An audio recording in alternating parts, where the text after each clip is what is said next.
Here we will make a lizard design. Find an image to cover up that lizard. That is the image I have taken for it. This will create a clipping mask over it.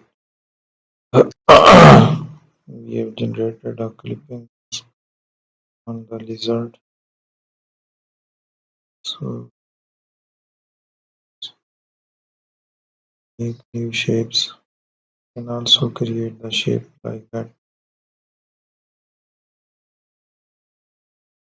So we will import an image from the device and generate a clipping mask from there. So that it is.